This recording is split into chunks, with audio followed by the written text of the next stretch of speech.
There's a version of this show, a lesser version, a network version, the version a committee of executives in a conference room would have greenlit, where Rip and Beth cattle problem gets quietly resolved between episodes, where someone makes a call, files a claim, and we're back to the interpersonal drama and the villain of the week by the cold open of episode 4. That show would have been fine, maybe even good, but it would not have been this. Because start with a bullet, Dutton Ranch's 4th episode commits. Fully, painfully.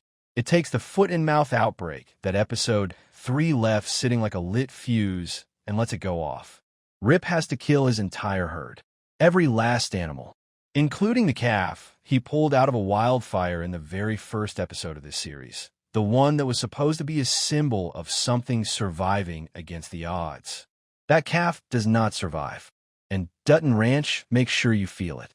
So let's talk about why this episode works, where it stumbles, and what one particular scene between Ed Harris and Annette Bening makes you wish the show trusted itself a little more often.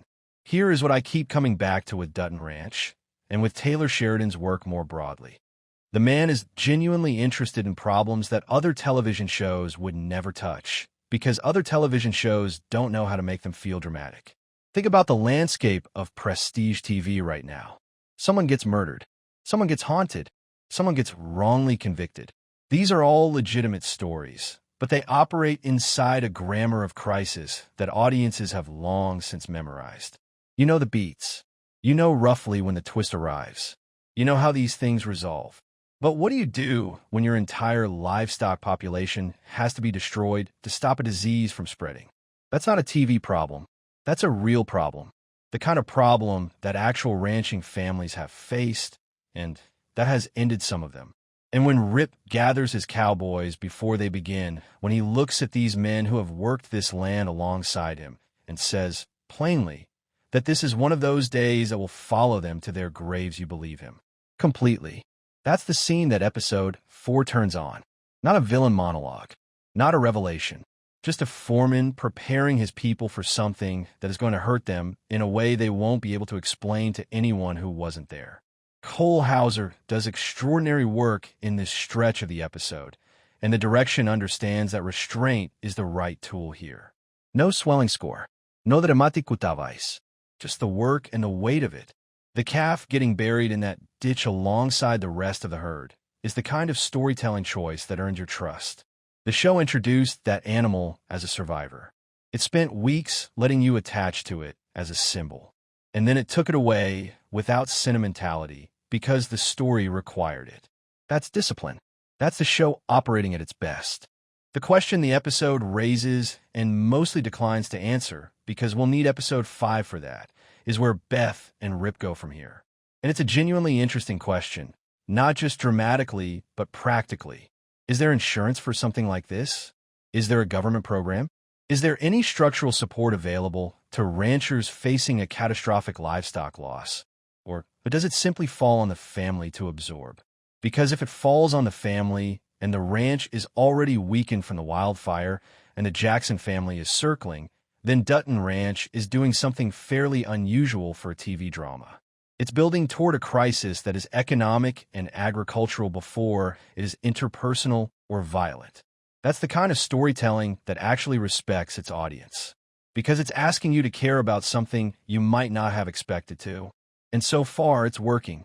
My only real complaint about this stretch of the episode is that it ends where it begins, with the loss, fully registered, and no forward motion yet available.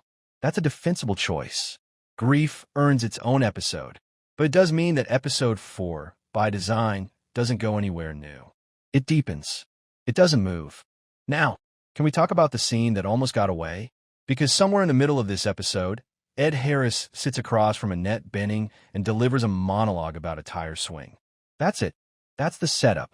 A tire swing hanging off an oak tree in a backyard, and a man who can't bring himself to cut it down because part of him still half expects to look out the window and see his son playing on it. And when the wind blows and the rope creaks, it's like losing the kid all over again. Every time. The implication is enormous. Everett and Beulah had a son named Levi. Levi is gone. And whatever that loss did to them, whatever it cost their relationship, whatever version of these two people existed before it, That's what history is you're watching every time Harris and Benning share a scene. It recontextualizes everything. Beulah's ruthlessness, her need for control, her apparent willingness to burn the world down rather than feel powerless. It all snaps into a slightly different focus when you understand that she has already experienced the most powerless thing imaginable. And the scene is good.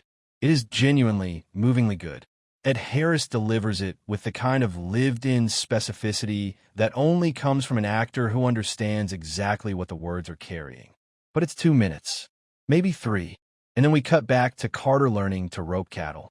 I understand that pacing is a real constraint, and I understand that not every show can be a character study.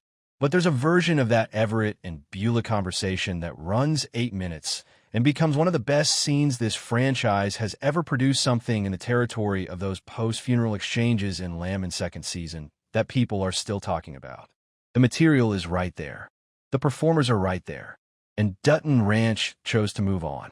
Hopefully, the next time these two share a scene, the show lets it breathe the way it deserves. Look, I understand what the Carter storyline is trying to accomplish. He's the ranch's surrogate son. He's a kid learning what it means to belong to something bigger than himself. On paper, that's a rich vein. In execution, at least so far in episode 4, it remains the part of Dutton Ranch I could most easily live without. That said, I want to be fair here. This week's Carter material is at least more watchable than last week's.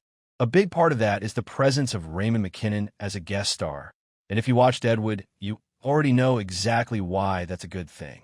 McKinnon, who played Reverend Smith in some of that show's most devastating hours, brings a specific kind of weathered, unhurried energy to everything he's in. He's not doing anything complicated in this episode. He's mostly just keeping Carter company, cracking open beers, and occasionally offering the kind of practical wisdom that sounds like nothing until it sounds like everything. Never turn down free food is the line. Rules 1, 2, and 3. Delivered with enough gravity that it somehow doesn't read as a joke. The other notable Carter moment is Beth making a personal visit to Orena to outline, with characteristic precision, exactly what will happen to her if she doesn't handle this situation with care. It's the most entertainment the Carter-Orena dynamic has generated yet, and predictably, it's because Beth walked into the room. Orena's response to that conversation is going to be worth watching going forward, because she's a Jackson, and Jacksons, as we've established, do not take well to being told what to do.